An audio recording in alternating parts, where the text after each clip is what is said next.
Welcome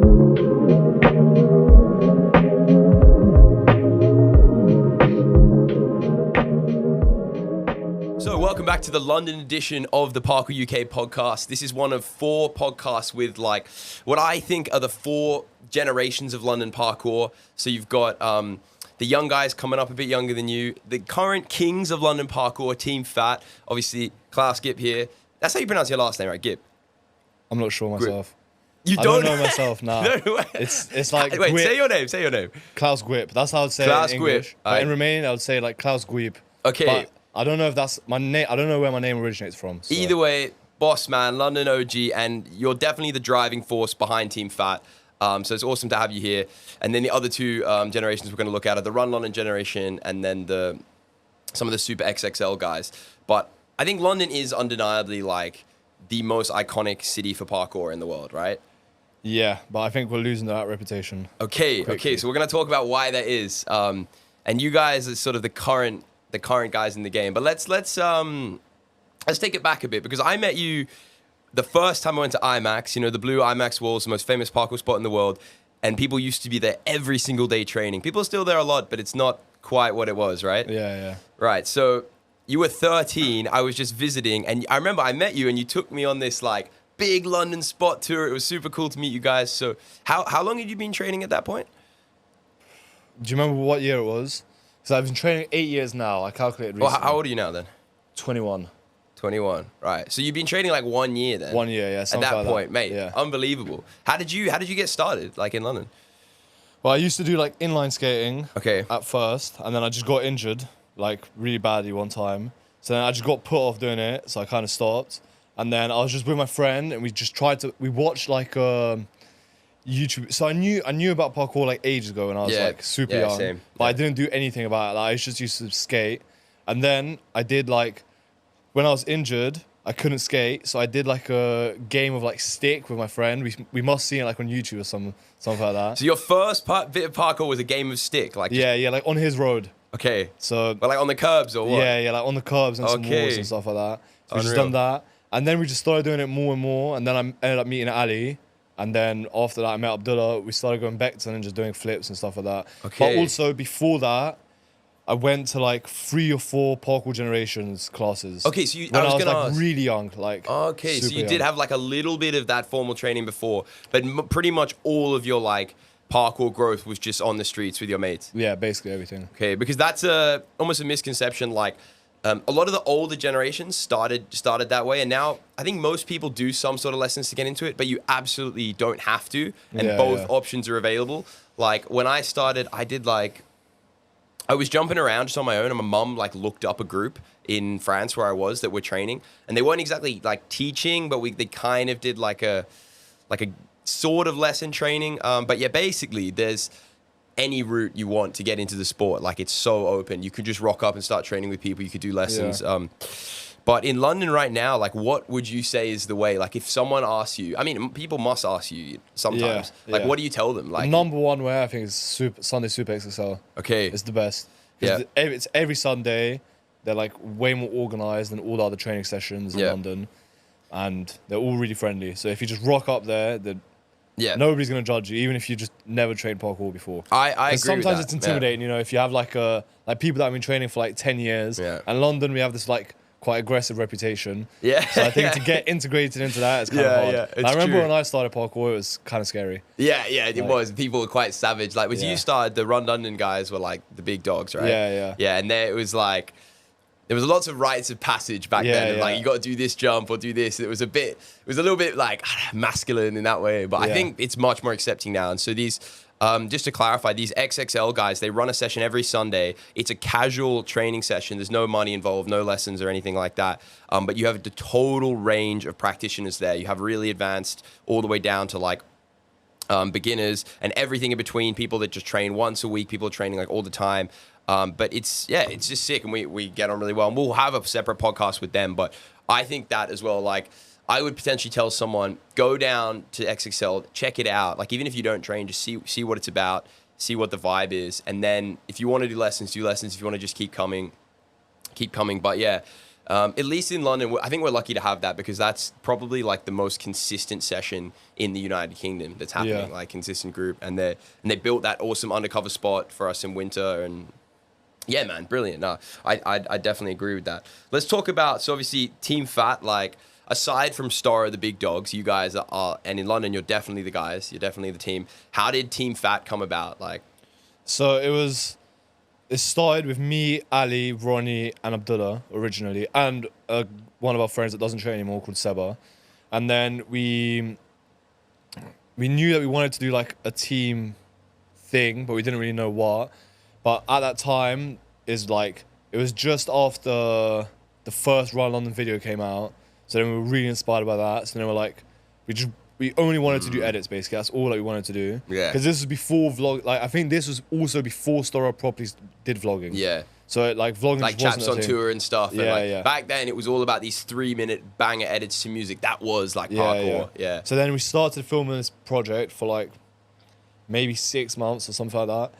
And then I remember Abdullah, we finished everything apart from we needed one more clip. But then Abdullah was taking really long. It was ages ago, so the story is a bit foggy in my mind. But it's because he didn't have a laptop, so he would edit in his school library. Yeah. So, yeah. And then there was like some problems that that the computers were like too slow. Mate, and that then, edit was unbelievable. Yeah, though. no, but then he managed to, because we did. There was like some complications, and then he managed to get a laptop, and then he put everything together in that, or he got it after. I can't remember fully. It would have been good if he was here, but he's working today. Yeah, no, yeah, for sure. It would have been cool. But I remember seeing that edit and being like a budding filmmaker myself. You know, that's kind of what I do for a living now. I was so impressed. I was for a first time edit. Obviously, the movement was insane. Like I really like the music, the grimy style, but just it was crazy. It had some cool effects in there, man. It was unreal. There's that one shot of. Is it you juggling or something like that? Yeah. It was unbelievable. Yeah, it was brilliant. But we were also really inspired by like Brooman and stuff like that because they did the same type of thing. Yeah. And then for ages we were just doing like edits, but every like 3 months. There was one of just me and Abdullah in Madrid, and then I can't remember what the other ones were, but we just done a couple edits, and then we thought like we kind of wanted to do it a bit more seriously. So then we're like, okay, cool, we're gonna try to do. I think we just did vlogs, but without schedule. So we would just film all our training sessions, compile them together.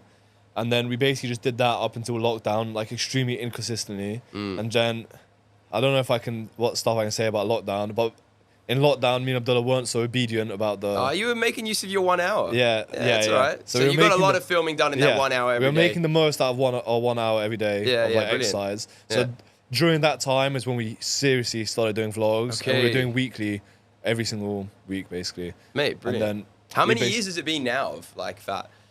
5 years. I think we did 2 years not seriously, and then 3 years seriously, basically. Okay. Yeah. I think maybe 4, something like that. Because I mean, a lot of like, especially young people getting into this sport, they see like, I want to make a team, I want to do this, and now that's like the path to sort of making money from the sport and growing, getting notoriety. So because you're this many years into it and you're such like established names, we're gonna try and like. Suck a bit of information out of you, so not everyone has to make the same mistakes. But no, it's an interesting point you make about like back then it was really about the edits, like, and still the nostalgia I get when I see those is so sick. And like sadly often they die out. So Brooman, like best example, obviously Hector made these amazing like 3 to 5 minute edits, put so much time into it when he was a young person living at home and he could manage it. And then he's grown up and like he's taken that same skill set and now he's like one of the biggest music video directors in the country. And he like puts all his time into that. And it's like we were training the other day at Cross Harbour and he like pulled up and he had these like 3 like scary looking rappers. And I was like, who are these people like talking to us while we're training? And I looked over, it was Hector, man, from Brooman. It was so cool. And they were filming some like rap music video, but I think they got one of the guys like flip over the car, man.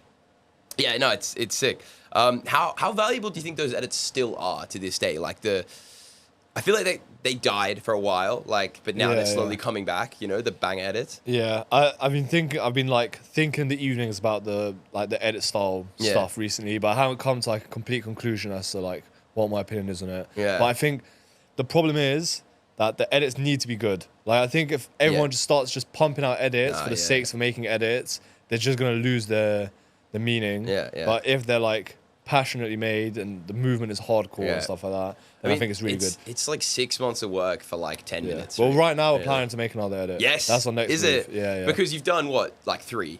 You've done the big 3 so far. Yeah. There was the introduction, then there Development, taken over. Development, and taking then over. Lisboom. But Lisboom is pay-per-view. Lisboom, yeah, it's a whole separate thing, pay-per-view film. Yeah, brilliant.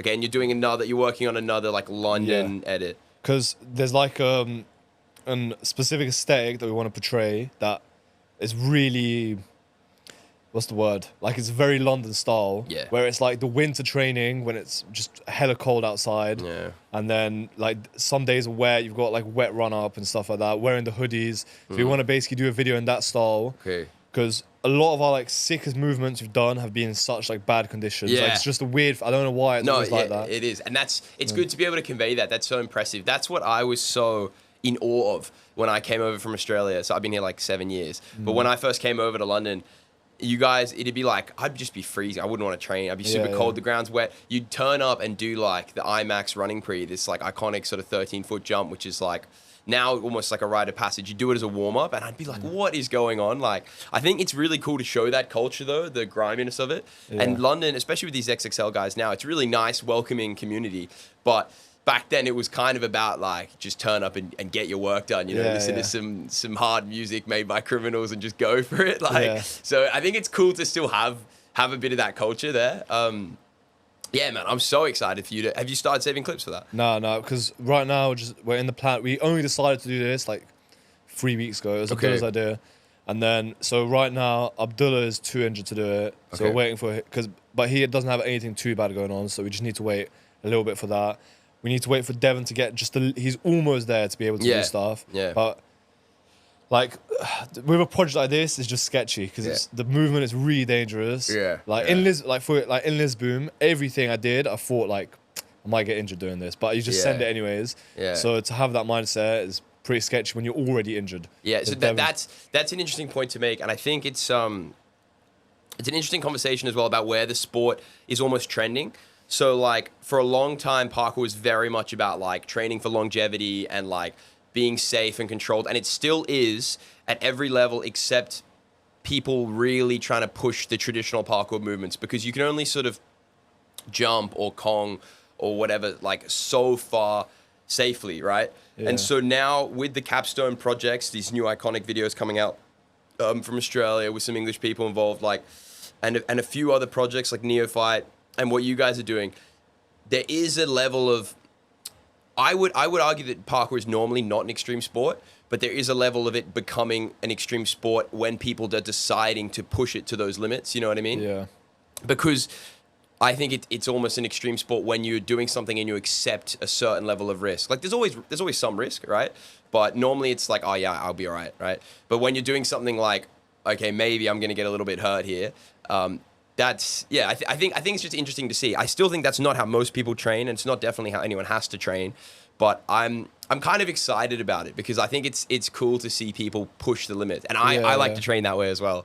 Like recently, I showed you the clip. Like recently, I did the jump that Abdullah and Arthur did, and just landed, like slid out of my ass and did it again, and came in like, you know, like a ton of bricks and crashed over. And it's like I'm happy I did it. I accepted that I was going to get a little bit hurt. I did get a little bit hurt. But it's all right. But I think for anyone getting into the sport, that's like 5-10 years down the line. If you really want to push that way, it's not sort of what everyone wants to do. And it's like 5 years of hard training as well. Yeah. Like when I started training and all the other fat guys, we were training like nearly every day, all day basically. Yeah. So we did nothing else. 100%. So talk to me about that. Like what is like the growing up, like when you're young, you have more time, you can dedicate that time to training and you want to be world class. Like what does the parkour life look like? What is the schedule? What other things in life are you sacrificing in order to just hit gaps every day? Well, for me, I stopped going to school. So did you? Yeah. Okay. I stopped going to school. We don't recommend that. We don't recommend that. Okay, I stopped going to school 1 year early.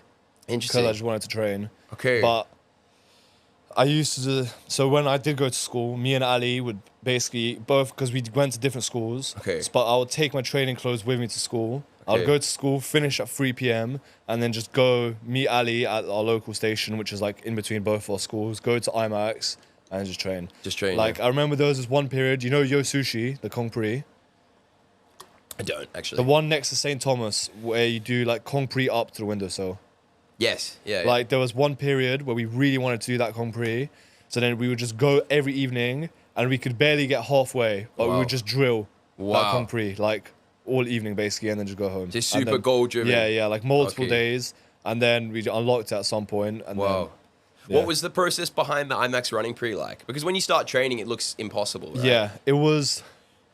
I remember there was an interesting process, but I can't remember what it was. I think because I was really young when I did it, and I wanted to be the youngest person. I think the youngest before me was like Jaden or something like that. Okay. Well, how old was he when he did it?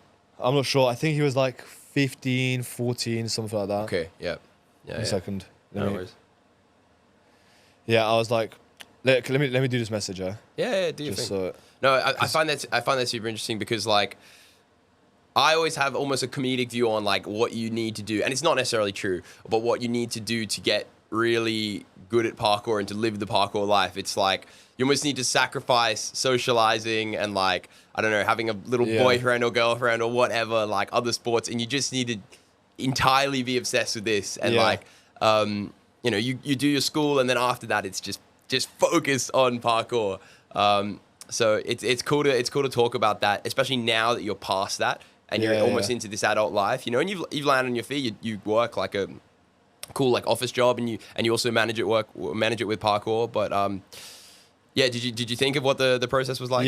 So I knew that I wanted to be the youngest person to do it at the time, but then so Ali was older than me, and then we were just I remember. So we had like these bricks, you know, the ones from construction sites. Yeah.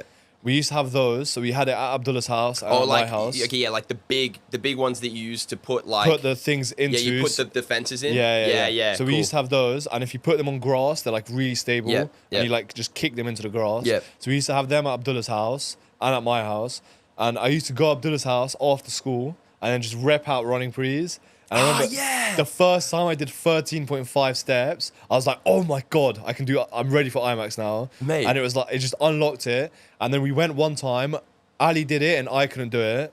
Okay. I just couldn't commit because we should get into this later, but I used to be like really scared of everything basically. Yeah. No, I'm interested to get into that actually. Yeah. So it was just not possible for me to commit. And then 1 week later, I did it. And then that was basically it. But it was like grinding on the little bricks, basically. On the little bricks in the backyard. That's actually a good point as well, especially if you live somewhere a little bit like further out. Like having a little setup or even a few bricks or a couple of bars in your backyard. Like you see some of these freerunner kids that live in like Sweden. The jungle, or Sweden or some next place, right? And then they've got a couple of bars and suddenly they're doing like, look at Jai, the Dutch kid, mate. He's doing like full outs like in his backyard, just on the regular. Yeah.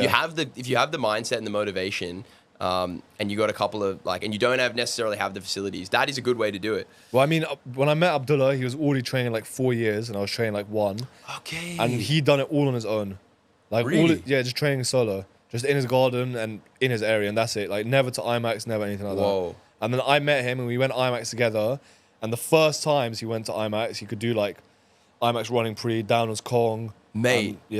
Like, unreal. Like, I mean, that's dedication, but he's also, like, a real talent, isn't he? Abdullah? Like, he just had it. Like, I'm so impressed by people like that. They could do it on their own. Like, I needed people around me. I needed the social element. Like, Christian Kowaleski was like that. For years, he just lived in some next place in Poland. There was, like, no one there. He drilled all the basic flips to such a degree that he just, like, got so autonomous with them. And now he's, like, this world-class style athlete. Yeah, man, it's interesting to see it. But I want to actually get into what you said before about your mental game, because obviously, Team Phat, you know, you guys got some of the biggest jumps in the world, do some of the scariest stuff, like Kings of London right now. It's really impressive. But you're in a team with, like, 3 of the sort of physically most blessed guys, like, well, even everyone in the team, but particularly, you know, Ali Abdullah and Orlando is, like, so powerful, right, in terms of, like, their jumping power. But you always seem to stand out, not only hold your own, but do things that they're not willing to do because you've created, like, you got your mind to such a strong level where your commitment is so good and your sort of knowledge of your ability, even like what you just showed me now, like you're out hitting these awesome like dive kongs on a rooftop. That's really scary stuff. I've always been really impressed by it as well, because especially when I train with you, I always feel like I have like a slight physical edge in terms of what I can actually physically jump compared to you in a running jump, but you always out jump me because you're mentally like always way more switched on. So I don't know, what has that journey been like for you to develop that, like, that commitment, that strength? It's weird because I always wanted to just be able to commit to anything. Yeah. Like that was like a huge goal of mine. But when I started, I couldn't commit to anything. Like literally nothing. Oh, I know the feeling. Anything where like fear was involved, I just couldn't break past it. And then it kind of just happened naturally though. But by just training parkour, I've just learned to like be able to overcome the fear. But it wasn't like a calculated, I'm gonna do this and this and that. It was just over time, I just pushed myself.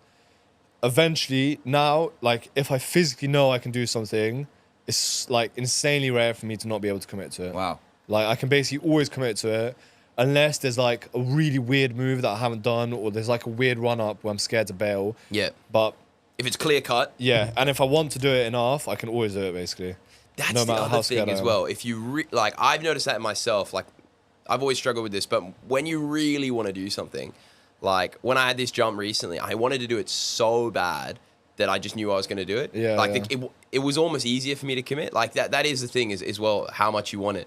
But no, that's interesting. I remember once you told me a really interesting tip, which I tried to apply to my training, which is like, if you're struggling with committing, I remember you said, do like only like 2 or 3 preps and do it or walk away. Yeah. So it's basically, it was Abdullah's idea. Yeah. Because I can't say, there's like... there's a saying that we have, but I can't say it on this podcast. Yeah, I know the one. When you go through a period where you're not able to commit to stuff, it has a name. Yeah. But it just happens sometimes. Like in parkour, you have like challenges that you want to do and you just can't do it. Like you go on a trip and you just can't do anything. Yeah. You just feel like you've lost your level. So then when we enter that phase, Abdullah came up with an idea to try to... so for every single challenge that you do for the next like 2 months, like no matter how easy or hard it is, you have like 2 or 3 preps maximum, but that includes like run-ups and everything. And if you can't commit to it, you just move on to the next challenge. And you just do that, because then you build up like this confidence in like seeing a jump and just knowing that you can do it. Yeah.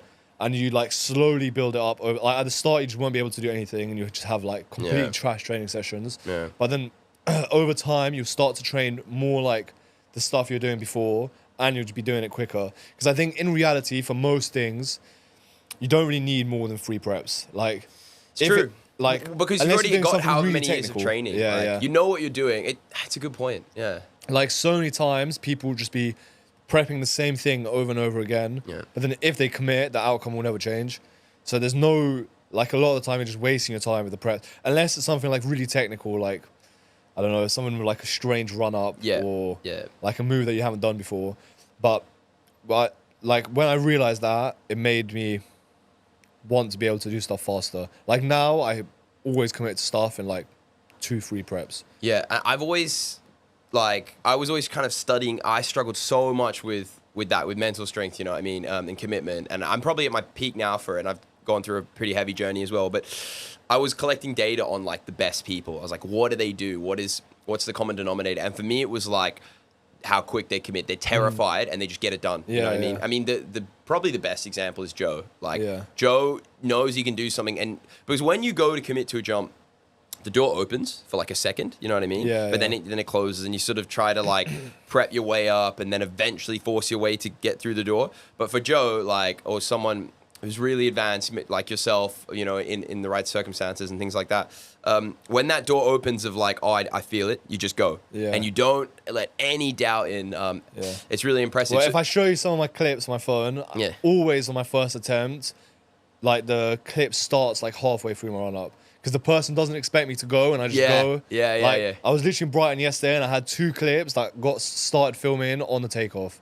Because I just went and didn't tell anyone, because I was looking at it and I was just ready to go. So then I just went, and then I have to do it again. That's so impressive. And for me, like almost more than like physical or technical aptitude, that's like the thing that makes a really advanced parkour athlete, in my opinion. Like being able to just understand your ability and do it, execute it quickly, anywhere, anytime, without like a huge lengthy process.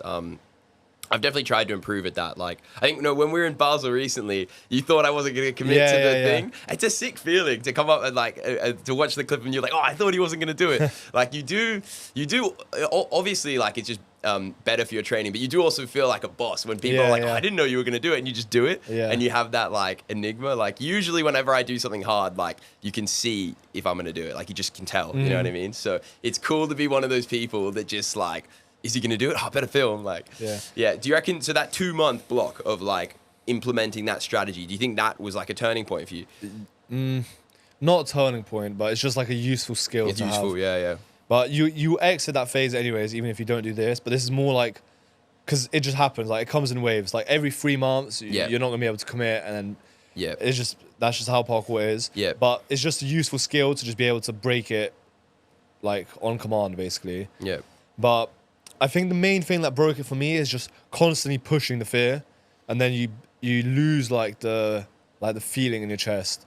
Yeah. Like, you know, like also with heights, anybody that's done like a lot of stuff at height will know that because most people are just naturally scared of heights. Yeah. And as you start to do more and more stuff at height, you start to lose like the like vertigo fear thing that you have, where you like feel uneasy when you're on the roof. And then it's kind of just like that, but with just general life. I've just basically pushed my fear barrier, that now if I just want to do something, I can just remove the fear aspect and just do it like logically. Yeah, mate. Hey, that's but it so is like impressive. 10 years. It's 10 years of training. Scared almost every day. Yeah. That's what it is. I think that's what it is. It's like the fear never goes, but you just get used to that uncomfortable feeling and just doing it anyway. Yeah. And like you trust your skills from those 10 years. But I think it's another important point you pull up about like you have peaks and troughs. So you might have like a 2-3 month period where you just feel invincible and you just go, and then it goes down. Like I view confidence. Was how I've developed myself as an athlete. I do a lot of like lifting and stuff like that, and that's progressed me a lot. And I view confidence as a muscle. You know, you train it just like anything else, and then I try to really peak for like the summer. So I try like mentally and physically, like I which normal athletes do for any season. You know what I mean? So like you build up, and then it's like, okay, I'm gonna start doing scary stuff now, and then peak at this point. So then here I do really scary stuff, and then I'll kind of like chill for a bit. And I think like there's a lot, because parkour is like so different in a lot of ways, and people like to view it as this completely different thing to other sports. But there is actually a lot we can learn from other sports. And how they condition, how they train, how they like peak for performance, all those kinds of things. And I've done bits of athletics and stuff, and like the mindset from the really conventional sports, obviously like they're way more boring than what we do. You know, we don't want to be doing that. We want to do something different every day, but there's lessons. There's lessons we can learn for sure. But I think that's the nice thing about parkour, that it's like you have the aspect of the extreme sports where it's like most of the sport is mental. Yeah. And then you also, and like a lot of skill stuff involved. And you also have the aspect of like athletics where it's really physical as well. Yeah. And I think having that mix just makes it so fun. Yeah. But for me now, I'm so passionate about the like mental fear stuff, because it's just fun. That's also a bit London, isn't it? Yeah. Like it's about doing big, scary stuff. Like, you know, Team Phat is because you want to do fat jumps, essentially. That's like where the name comes from, right? And I think that's cool that you've pretty much stayed to your roots. Like you've kept that training style throughout your whole career, right? Because not everyone does it. Obviously, there are more like free running, like flippy, creative, different movements. A lot like lower risk stuff. There are lots of ways to train parkour, but the way I like to train as well is just like very athletic and very fear driven, about just pushing the physical and mental limits like to what they can be. Yeah, man. No, it's sick. I want to get back on to Phat and talk about a bit of like the process, because we went on a tangent there of like, so you started the vlogs, and then what did that process look like when you actually started getting a bit of an audience?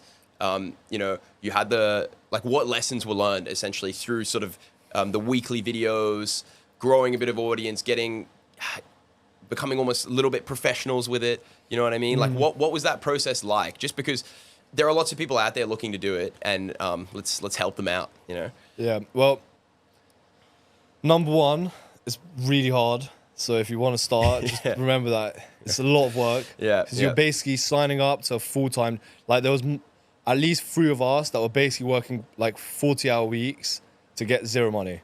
So you need a lot of passion. Like it's not something that you just decide to do. Yeah, you need to love it. That's the way I've always looked at YouTube. It's like you work almost full time for 5 years for free, and then maybe you make a bit of money. Yeah. So that's number one, and two, for us, the way it develops is we just kept churning basically and not really looking so much at the results at the start. Yeah.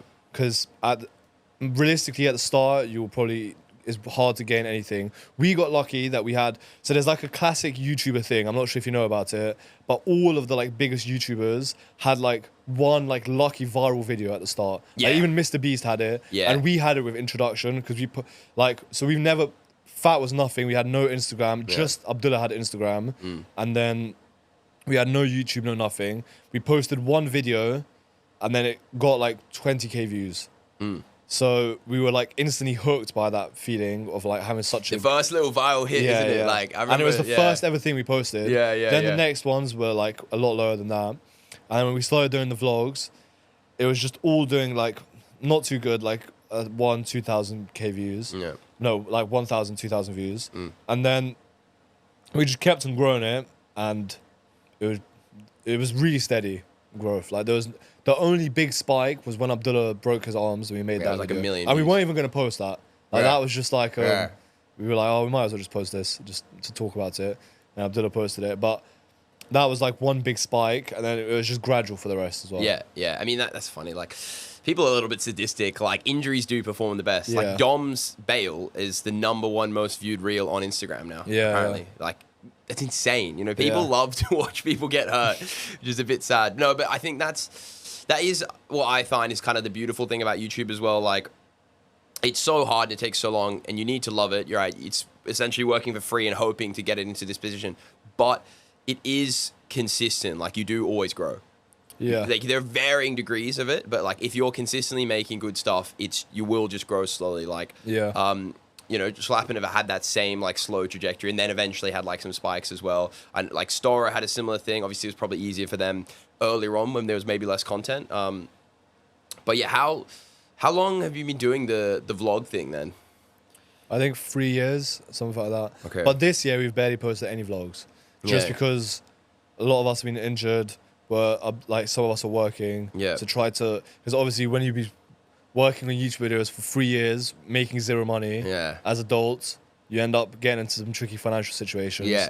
So then we're trying to restabilize everything so we can have another go. Have another crack at it. Okay, no, I wanted to ask about that because that's it. Like it really helps to start this when you're young and you have the time to dedicate to like all the free work, because you can't do it. Not everyone's like privileged enough to be in a position to do that. So now, like adult life is kicking in the face a bit. Actually, I remember I interviewed Stora about this, and they said they were like reaching breaking point. You know, of like just being super broke and like all their parents telling them to get a jobs and stuff. And then it started to pick up for them. So okay, you were in like a holding pattern, you guys, right?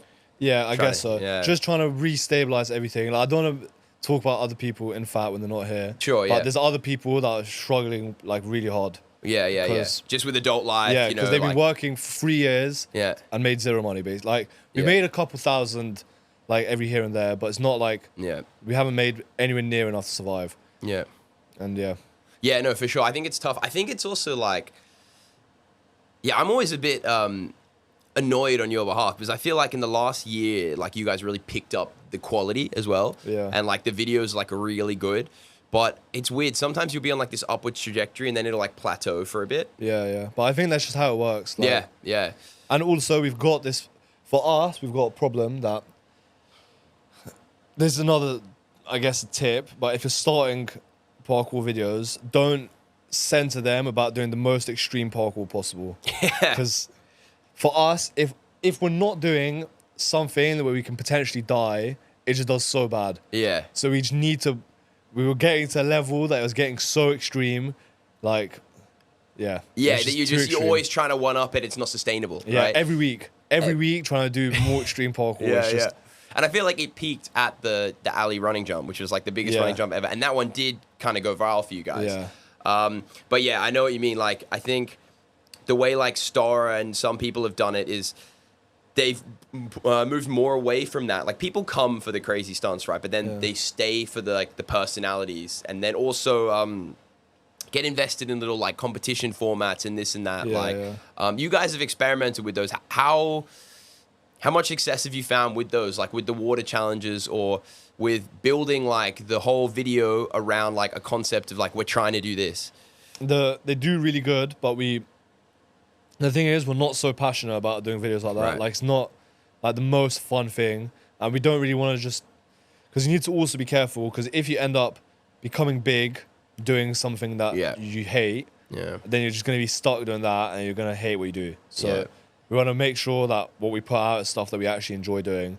Like, you don't want to end up like, I won't roast anyone. Nah, there's a few out there, like like Nitro Parkour, and what's the bloke's name? Who does like the POVs and that? Yeah, you don't want to be doing like, I don't know, plant runs away from pot. POVs, yeah, exactly. Like, no, there are a few people who've done it essentially, and they've made like really good money doing it, and fair play to them. They're using their parkour skills to like, you know, have a good living. But like, you'd hope they were passionate about it. And I think it's not good for the sport as well. So it makes it. Yeah. Like, have you looked what you see when you search parkour now on YouTube? Yeah, it's pretty bad. Yeah, it's really bad. Yeah. It's not what people need to see. It's a lot of like superhero POVs things, and it's a tough one because like you almost don't fault people for it if they can make like sometimes really good money using their parkour skills for this stuff. But it is sad, like, and then it is just kind of like any other work as well, because you'd assume they're not that passionate about it. Maybe they are. But yeah, it's hard. It's hard to really like, even Storis make massive sacrifice in terms of like, look at Callum sometimes in the videos, he just doesn't want to be there. Like occasionally, like the pit escapes. One of them, he looked like he was just having a breakdown, you know. But you know, you have to fall into these formats and stuff to sort of and make sacrifices in the name of making a living. Sometimes, like it's hard. But I think you've got it in the right place, because you want to be proud of what you're doing. You want to enjoy it. And then if you have to make some sacrifices, fall into some formats, you know, you can make that here and there. But I think if you, like you said, get really big off something that is not what you want to do, you're going to be stuck doing that thing. And then that's a huge problem. Like, I've only seen a couple of people break out of that. Like the Ruthless boys did. So they made POVs. Well, I mean, they also made videos like 2 years and they were getting like 1K views. Do you remember? Exactly. Like when we were in like Gran Canaria and stuff like that. Like they were churning out weekly videos and they were barely getting any views. And so this is an interesting kind of like tip as well, which from what I found is like, when you really blow up from one thing, it doesn't mean that like the audience is going to be at all interested in like your vlogs and stuff. So like Brody and Dylan Pawson, they got 30 million on like their Spider-Man like POV, and then they made some vlogs and they get like less than 2,000 views, because what YouTube will do is it'll show the new video you're making to your audience, and if your audience doesn't like it, it won't show it to other people. Although there is a setting in YouTube where you can turn off showing to your subscribers if you want to build like a whole new audience from it. But yeah, it's going to take a long time. So what Ruthless did is really impressive. Like, they had a massive POV audience from these like really funny parkour POV 3-minute videos. Then like 2 years of grinding, getting no views on these vlogs, and eventually they picked up, and now they're like some of the biggest YouTubers in Austria. Now, definitely part of that is due to the Freerunning Schlappen audience coming over and giving them a bit of a boost. But it's hard, man. It's impressive, and definitely there's no way around like that period of grind. Like, you have to lay that groundwork, which is. I mean, you sad. can get lucky, but it's pretty rare. Like, it does happen to some people. Yeah, no, it does. You know, it does actually. It does. So like you said, a lot of people get their one video, which is like their big break, and usually that happens after a few years of grind. Some people it happens earlier. But yeah, it's an interesting world. Also, like, how have you guys done in terms of like commercial work? Because I remember you did like a little Gymshark thing, and like, do you get some of that work, like performance and stuff? Yeah, sometimes. But there is like 9 of us, and then they rarely want all of us. So then we just split it up, and then if it was just all one person, then it would be a good amount of work. But when you split it up between everyone, because we try to be fair, so if someone hasn't done one for a while, we give it to them, and then we do it like that. So yeah, it's all very freelance basis, you know what I mean? And they're always going to want Luke because he's gorgeous. So yeah, it's similar in Ashigari. There's like 15 of them, and like I think they got a lot of jobs actually, but only a few of them like made a living off it because they just always want the same people. Yeah, for sure.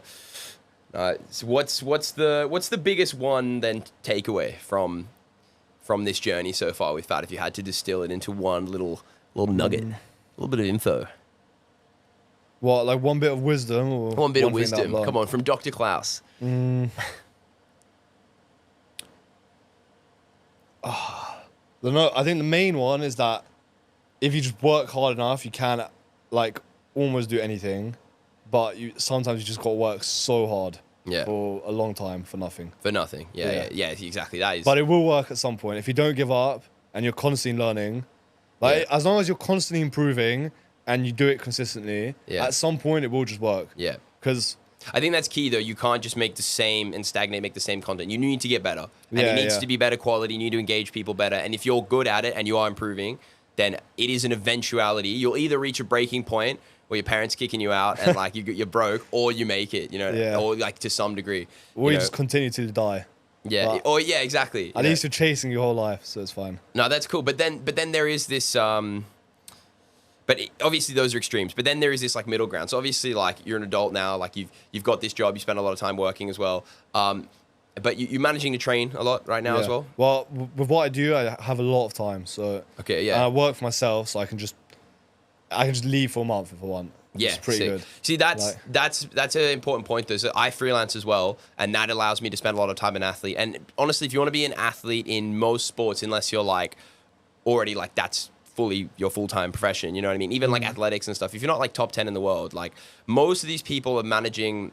So this is kind of another tip. I think if you want to take parkour seriously into your adult life, it's looking like a bit of a part-time work or freelancing situation or some type of flexible working situation, because like if you worked a full-time job like 9 to 5, to what degree do you think you'd be able to still like do parkour? It just depends on your job, because if you can do like 4 10-hour shifts a week, then you've still got 3 days to train. Yeah, so that might work, right? Yeah, but that's full-time. 40 hours is full-time. But you just, for me, I've basically just ended up setting up my life, everything, to just mean that I can train. Yeah. So I can just, and I travel as much as I want. Yeah. And I have enough money to survive really easy. Yeah. Yeah. It's pretty similar for me, but like I think when you grow up with parkour and you realize it's a big part of your life and you want it to be, and you might make some money from the sport itself or the content around it, but for the most part you do kind of need to do that. And this is not like just if you want to train parkour, like you can work whatever job, train parkour casually, that's fine. But if you want to be world class and have it as the driving force in your life, you know what I mean? Which I think it is for both of us, then you kind of do need to build things around it a bit. And then if you've got like your like the Team Phat grind, you can dedicate a bit of time to. You can dedicate a bit of time to sort of like freelancing, working for yourself, and then be able to train as well. Then it's great to be able to strike that balance. But I think it's important to almost be aware of that for like people coming into like adult life. Like when did you have to start making that switch and like being like, okay, I need to figure out a situation where I can be financially stable and do this? Probably like 2 years ago. So I was 2 years ago, 19, 18, something like that. Yeah. It's similar for me when I finished university as well. I was like, all right, let me try and get some clients and freelance and still do what I want to do. It's but like one interesting thing that you can see is that a lot of parkour people, when they so you have the parkour people that are just always broke, that will always be a thing. But that's true. The people that decide that they don't want to be broke, they always do really good. Like, have you noticed this? That there's a lot of parkour people when they enter like a separate industry, they always just do good. It's true, actually. It's just a thing. But I think I was thinking about it recently, and I think it's when you've trained for something. So I think it applies to like even non-sport stuff. But when you decide like I'm gonna become good at this thing, and then you actually become good at it, it gives you like this realization that if you just try at something, there's just no other option to improve. Yeah. Because you know, like a lot of people, they just give up and stuff. Like they just do something like 2 months and they just quit. But when you've been doing like for us parkour like 10 years, and you've managed to actually get good at something, then you realize like, oh, I can get good at other things as well. I just have to do it. Yeah, I think it's addictive. I think you realize like, oh, if I actually just because people say like you can do anything you put your mind to, this and that, but like when you actually like, if I just put heaps of effort into this, I can pull it off. Like, and then you've done it. And also I think, especially like for us, like, and in the parkour community, there are so many incredible, talented people in all kinds of disciplines. And we see it. Like you see like, oh, like Harry, like he's making a living as a YouTuber. Like Dom's got his Red Bull sponsorship. Like, you know, my boys from Schlappen are like making full-time living. When you see people do these things, like, and you're in this environment, it becomes a lot more real as well. And then, so that is a really good point. I wanted to talk about that. And also like, what are the other sort of transferable skills that you get from dedicating, because we make huge sacrifices, like in terms of like having a social life. Like I didn't talk to any like women till I was like 20 and like stuff like that, because I'm just so focused on parkour. You know what I mean? But what are the benefits of that? Like what skills outside of being able to do big jumps are we actually developing, do you think, in that process? Because you've touched on it there. Yeah, it's quite a lot, to be honest. Yeah, let's get into it, yeah. So firstly, you have like just the belief in yourself. Yeah. Like, it's just natural to develop. You learn to overcome fear. That's a huge one. Huge. So fear is no longer such a big boundary. If you want to do something, it's more, do you want to do it? It's not, am I too scared to do this? Yeah. Yeah. I mean, it depends what avenue you go down, but if you do YouTube as well, there's so much stuff that you learn that can just be applicable to like day-to-day life. And like in terms of like what, like business stuff, like how to market or like yeah, kind of. And I know you not only do you do YouTube, you actually study YouTube a lot. Yeah. Like, not do you have so any much like anymore, but before I remember, you were in there. Like, what are there any like key takeaways that you remember being like, oh, like that's a super good nugget of information? I mean, it's hard because now a lot of the skills are like really small, but I have them, so it's hard to remember. But you just like gain them over time. Yeah. But it's like, especially like the filming, the editing, like coming up with ideas, like learning to like come up with a project and then turn it into reality. It's really difficult to. I think you're right though. Yeah, a lot of them just get ingrained into you, like being ruthless with engagement, and then like being unapologetic with like the clickbait. You know, like obviously you don't want to say something's not in your video, but whatever is in your video, you need to advertise it to the most audacious degree you can. You know, you need to go for it, and then like also one for me is like with my YouTube stuff, like the first however many seconds of the video you're attacking, you're like you're watching this video, you're hooking them to like all that stuff just gets kind of ingrained into you. So you're right, it's hard to disseminate the information, but another one as well that is off topic from this, but it's the thing that you learn is like, if you notice, parkour people have such good risk assessment.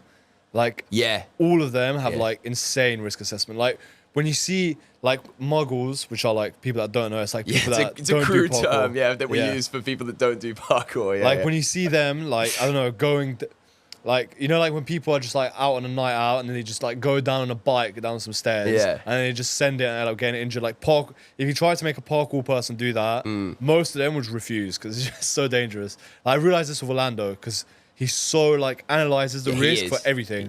But I think a lot of people that don't do parkour don't analyze risk at all in day-to-day life. They just assume, okay, this is dangerous, but in this, there's no death drop, so I can't get injured.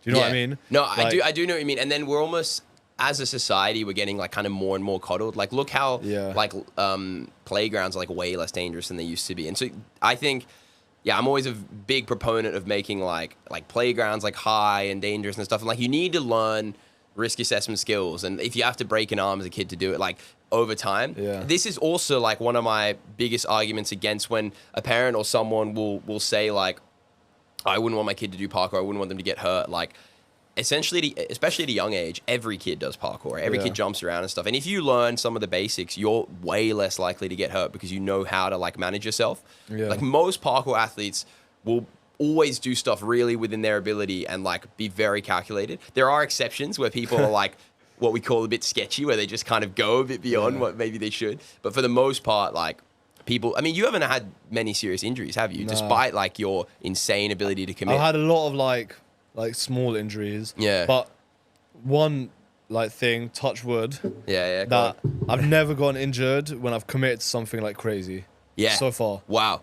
See, that's the thing. 10 years in doing the stuff that you do, you've never gotten injured. It's always been when you're not focused. Like when I snapped my arm, wasn't even doing a jump. I was standing on a wall and I turned around to talk to someone and I just fell off.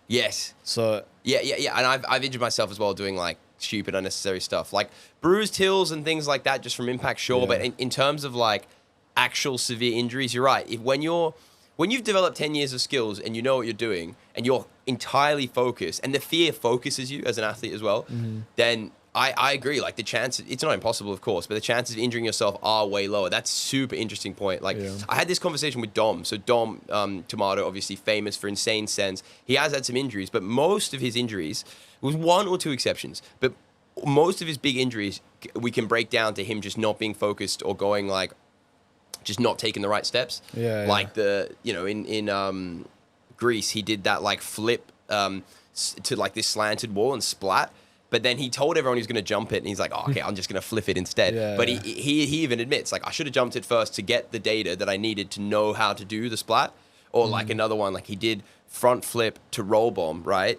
But then he didn't do the front flip and the roll bomb separately. So then when he went for it, he was doing the big front flip, but only thinking about the roll bomb and overshot and like messed his shot up. So stuff like that, like he's capable of it, but if you don't take the necessary steps, or you're just not like locked in, not focused. Like one of the worst injuries I had was just like a run up. It was I just rolled my ankle so badly.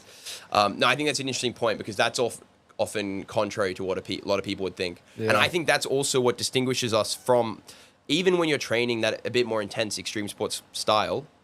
It's what distinguishes us from most extreme sports because they think they get hurt more. And they almost glorify it a bit more than we do and like accept it. We're using our bodies, so we try to train a bit more for longevity. I think the more common parkour injuries that I'd be worried about are overuse injuries. Because we're jumping on concrete, so your knees, your ankles, stuff like that. That's why I like lift and stuff. Those are the scary ones. I think the full sending and like like getting injured sometimes is good. Like you don't need to. Like, why should you never get injured? I don't see why it's so bad. 100%. Like, there was a quote from Callum from Star, one of his Star tips. Like, he's like, if you don't have like a good bail reel, you're not training hard enough. And it's like, there definitely is an element of like, you want to push to the level where like you are getting little injuries here and there and things that you learn from. Like, if I didn't sustain like some of the injuries I've had, I wouldn't be half the athlete I am because you learn from them and grow from them. Obviously, we're not talking about high up when there's, danger of death. Then you need to be 100% certain. There's no room for error. But most training, there is room for a bit of error. And sometimes, rolling your ankle or like smashing your knee into a wall or something can be like a beneficial experience, in that way. It just depends. I think the stigma around like being terrified or just completely having to avoid injuries is also one we need to break down a bit. We want to avoid the crazy bad ones. It's better to have a few small ones so that risk management's a bit better to avoid the madnesses. You know what I mean? One other thing I wanted to talk about as well is like, obviously parkour is so intrinsically linked with travel. You know what I mean? And you've been traveling since what? Like when we went around Asia when you were 15. Like you, me, and someone else. It's brilliant. Like what value do you think the travel brings to like you as a parkour practitioner? Much. Yeah. What are you talking about directly to parkour or just to life in general? Everything, man.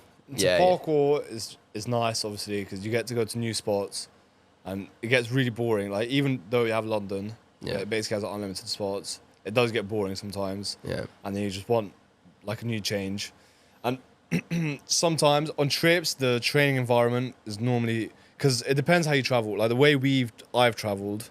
It's been really extreme. So it's like no accommodation, no nothing, just sleeping on the streets. But when you train like that and then you come back to having a house, you can train so good. It feels so nice. But that's in terms of parkour. I think if you hate traveling, you can get good without traveling. But it's way more fun if you travel because you get to meet new people. Yeah. You get really inspired as well. Because sometimes you just meet absolute legends that nobody knows about that train so hard, and then you just get inspired on another level to train. But for the traveling, like for lifestyle, there's like I think some serious benefits of like going through like really difficult situations and just learning to. It's the same like the fear thing. You just learn to like accept situations as they come. Like we've had some crazy travel experiences. Are there any that you can share here? The worst in motion. It was like the peak of winter. It was like -5. Where is in motion? Prague, that's right. So it's pretty cold in winter. And then for some reason, I just thought we were sleeping indoors, so I didn't bring anything apart from a hammock. And I had a windbreaker and a jacket, and a windbreaker and a t-shirt. I had no jumpers because all my jumpers were dirty before I left. So then I just didn't take into account that even though it's indoors, warehouses get the same temperature during the night. There's no heating.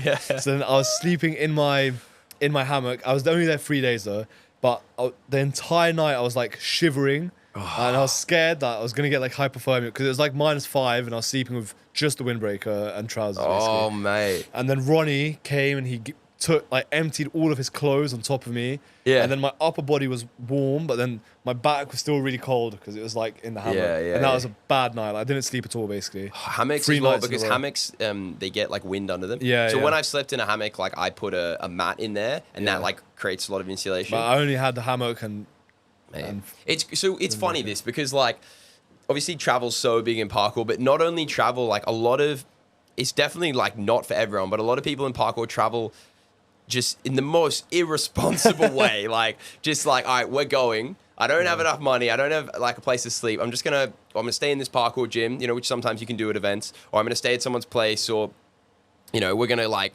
camp in the woods or something, and just like, but that is almost a transferable skill of parkour, just having that like it'll be all right mentality, just like throwing caution to the wind. Like even Lucien, who came recently to on his first parkour trip to Switzerland, you know what I mean?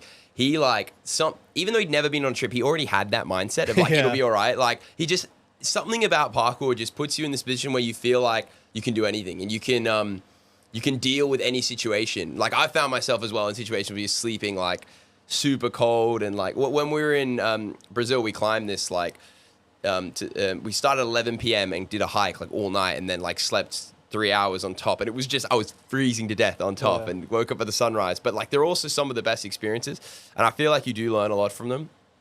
So parkour is one of those sports where like travel is, I think it makes you a better athlete.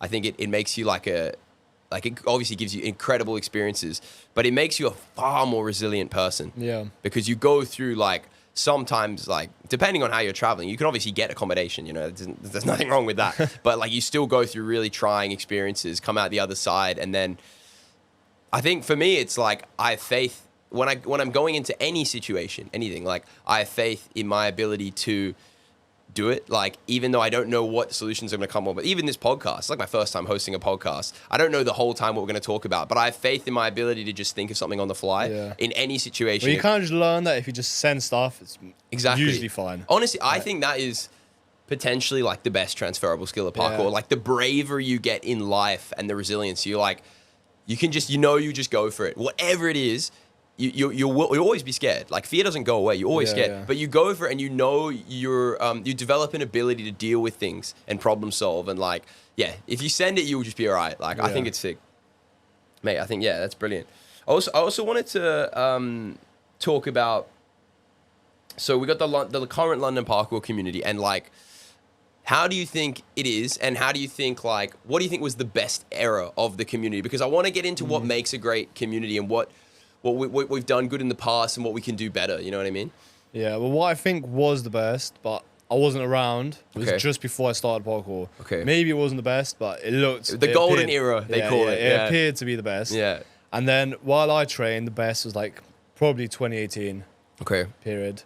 So what was that like? What was great about it then? It was just like there was people training every day, and then you could get like 30 people on the weekend, something like that. So it was pretty good. Yeah. Before I started training, I think it was crazy. I think it was like every day, and on weekends like 100 people and stuff like that. Yeah, and every day people are at IMAX, like. Yeah. But then it's weird, like, so the parkour community is this generational thing, because to have that, you need people that are just like obsessed with it and just out every day and are in that stage of their life where they can do that. But yeah, I'd agree with you. I think there was a bit of, like, a couple of years ago, there was definitely a bit of a lull in the London Parkour community. And then, like, the biggest thing potentially bringing it back now is, like, the XXL guys. But in terms of, like, getting a large squad out on the weekends, like, aside from XXL, we're still in, like, a tough spot, aren't we? Because London's supposed to be this massive parkour city with loads of spots and people training. Well, I mean, yesterday I had nowhere to train with, so I had to go to Brighton. Because I couldn't train. Right, you just went to Brighton. And so I have someone to train with. Because nobody in Phat was training, everyone was busy. Yeah. Everyone else wasn't training, so... I remember a sunny Saturday, like, I don't know, like 2 months ago. Yeah. It was just you, me, and Luke out, you know, and we just had like a few hour session. I'm like, mate, sunny Saturday in London, like, what needs to change? What do we need to... Obviously, I think there's progress being made. You know, XXL have like 50 plus people. But I don't think everything really needs to change, because people still train, but the train's separated. Right. That's the thing. So you want more people... Should we have more people training together, do you think? Or do we just need more people? Like, I think we need a new, younger generation. Yeah, like, we've got, like, Lucien and Ollie, and like maybe a couple of other people, and like that's it. So obviously there was like Run On, and there was you guys. We need another whole generation, I think. Yeah, but where is it?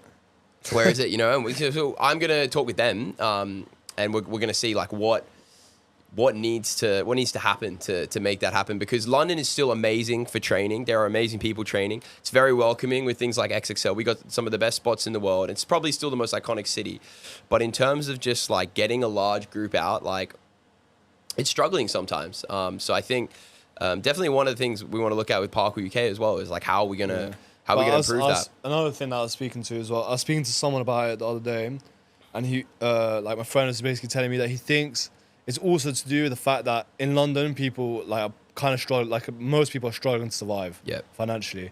So I think like 25% of Londoners are below the poverty line. Yeah, like that's like crazy. Before, I don't think it was so bad. With like people had problems, but it was pretty easy to survive. Like it wasn't as expensive. Right. But now people really struggling to survive. So I think hopefully after that fades away as well, people will have like more parents will send their kids to do parkour classes and stuff like that because they'll have money to. Okay, yeah, honestly, that's a good point. That's one of the first thing that goes is like the recreational activities, the classes and stuff. And it comes in ebbs and flows, these generations, because now like up north's popping off in the UK. Like they've got a lot of really great athletes coming through, and they seem to have like a really solid community. Like whenever you go out to Project Underground, they have a whole group. You know, like John Cleveland, he's working on another big video. You know, he did that jump before me, like the one Abdullah and them did. Like, so like there are definitely hotspots like popping off, and then like London, which has been absolutely on top for so long, is like almost on the way down. So I'm trying to bring that up, but it's not like parkour itself is slowing down. I think it's definitely on an upward trajectory. It's just like different areas are struggling in different ways. I think it's down south as well, like Portsmouth and places like that. You've got I mean Brighton, there's a lot of people training. Brighton's a massive hotspot. Yeah, that's true actually. So it's almost shifted from like London was Cambridge ages ago, and then London was the place, and now it's like Brighton and Bristol are absolute mega hubs. You know, but I think it's also because they're university cities, so people just have more time. Yeah, like most of the people that train there are university students. That's true. So that's an interesting point as well. And maybe that's something to do with the money thing. Like a lot more people training regularly and really contributing to the culture seem to be at the university age and not at the high school age as much. Yeah. You know what I mean? And we've got to almost try and see how we can get the young guns back in. And also for London, if you go to university in London, you know, because you went here, you can't just only go to, you need to have kind of work as well. Yeah, it's pretty hard to survive. Yeah, it's like you live off the student loans or you work, or like it's 100% it's tough. Like I think that is a really good point that like generally people's lives are a little bit harder now. In some ways a lot harder. Yeah. And so it's hard to like incorporate parkour into that. And finally, I just wanted to, what overall, like worldwide, like where do you want to see parkour?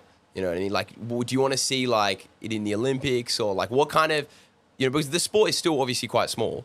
Where do you want to see our sport head to? You know, are you happy with it like this, or like I'm just curious on like your thoughts in like a utopia. What would it look like?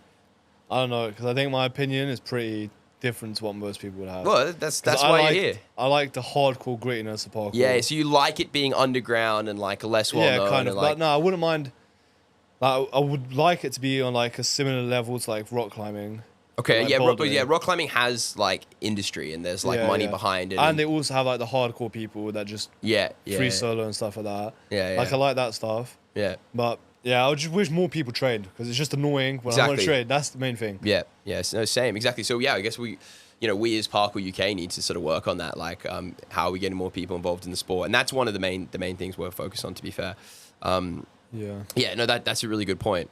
But it's funny as well, like, because when it is this slightly smaller, more underground thing, you almost feel more ownership over the sport. Yeah. You know what I mean? Like, I think it makes more people start the sport as well, because when you see like when you're a kid and you see like an underground cool kind of thing, like parkour used to be really cool, and I feel like now it's lost the coolness a little bit. To some degree. Well, that's a whole separate thing. Like the most well-known thing from parkour is like the office skit, and you know, like. Yeah, and we never had like the cool, gritty skating vibe as much. So we gotta bring that back. Like, I think it's happening though. I think people think Star are cool. I think they think you guys are cool. When they see stuff like Capstone and stuff, Gate Crasher, like I think the coolness is slowly coming back. partly because we're not all wearing like XXL joggers and looking homeless anymore. You know what I mean? Like there's fashion and there's culture. No, I think that part is sick. Yeah. I think that's a sick thing. I think it's cool as well, like, because I'm so into it. But in terms of like, from an outside perspective, you know what I mean? I don't think it was like that appealing. Like imagine if you went on YouTube and searched up skateboarding, and the first thing was like skateboarding Spider-Man escapes from Batman. Yeah, that's the first video that came up. So that, yeah, you're right. It's probably, we probably almost don't even give it enough credit, like how much damage that has done to the image of the sport. I think an insane amount. Just like before, when you search up parkour, the first thing that would come up was stunts amazing, sick edits, basically. That was actually, number one. The first thing that comes up, at least with free running, is still that same compilation from the one with Bart doing the cork. It's got like 130 million. That's good. So it's still good. Obviously, the level's way higher. That's the first parkour video I watched. Yeah. So that's still like, that's still the biggest one. But I mean, we need fresh stuff in there for sure. Yeah. That's what I'm trying to do. One of the things I'm trying to do with my own personal YouTube as well. There's not enough of that. Like and especially when you look for like archive stuff, it's really hard to find things like the Russian who did like that double layout years ago. His channel's been taken down. Someone really? reposted it, but it's in like potato quality. So it's we need more stuff like that, like for sure. Like and being able to archive the culture of the sport properly as well. That's maybe something we'll look at doing with Parkour UK, like on the website. Like, I think you need to. I think you can grow the like the casual fruit parkourists if you want. Yeah, no, definitely. You need all range. Like, you don't need just absolute hardcore heads who want to like travel and sleep in forests and train every day. Like, you need the whole range of practitioners for sure. Yeah, but I think that's the part that's really critical because you need that part to be shown to the world. Yeah, because that's the culture that we're sharing with everyone, yeah. and that's like the pinnacle of like the most intense sort of experiences and practices in the sport for sure. Because that's how it is with bouldering. Like, you have the like casual boulderer that just goes like 5 times a week to the gym, and then you have like the hardcore rock climbers that just do crazy stuff, and they're basically the face of the sport. Yeah, but that part is really hard to grow because the casual part, all you need to do is just provide people with facilities and more stuff like XXL. Yeah, and like look how XXL has created so many casual parkourists. Yeah. And also people that were training and that have come back, and like I know it's brilliant. We 100% need more stuff like that. But yeah, I think in terms of like sharing the culture and having the face of the sport, it's going to be whatever's getting the most notoriety online. And sadly, that is often gimmick-esque stuff, which is a shame. Yeah, man. So you're doing your little hiatus and you're trying to go back for season 2 of Phat, let's say. So what are your goals moving forward, like with parkour or whatever, to finish off? Right now, we don't really know because it's changed so much. Before, we really wanted. You're making this edit, I suppose. Oh, okay. Just in terms of what I want to do with parkour. What you want to do, like, and where you want to grow Phat, and like. Well, right now, my main goal is just to train as much as possible. Okay. Like the last 2 months, I've been training maximum amount that I can without getting injured, and then mainly because we have this project that we want to do, and I want to be as good as possible. So you're almost getting like in shape for that mentally and physically. Yeah. But we want to do that project, and then I don't know what we really want to do about the vlogs because we're not so passionate about making them, and I'm not sure how beneficial. I would mainly like to, because I feel like soon it will be our time to like provide something for, like to leave like some sort of like legacy for the community. Yeah. So we need to figure out what that will be. But. Okay. Yeah. That's cool that you think about that though. You feel like almost that responsibility. Yeah. Like I think that's super cool because you have been like the big guys in London for so long, and then someone else needs to come along and take it away from you. It'll take a while, I think. I think it might. I'm still 21, so I'm quite young. Exactly. So it hasn't happened yet. Like Lucian is barely even younger than me. He's 18 or 17. 17. Yeah. 17. So 17, they're going to drop their first video, but it'd take a lot to sort of take the mantle off you guys. Like, I think you took it off Run London mostly because they all got hit with adult life and they just weren't doing stuff anymore, and you guys were like, let us, next kids on the block. Yeah, man, brilliant. Cool. I mean, I'm happy with that. Thanks so much for jumping on, man. Those were some awesome insights. Like, hopefully people can get an idea of, obviously we're both like super hardcore, like parkour is the driving force in our life practitioners, but hopefully we've had some good little nuggets of information there for everyone. And yeah, if you need any more information about getting involved in parkour events, this and that, we got some content on there, some interesting projects. Yeah, jump on the Parkour UK website and have a look. Cheers. Bye-bye.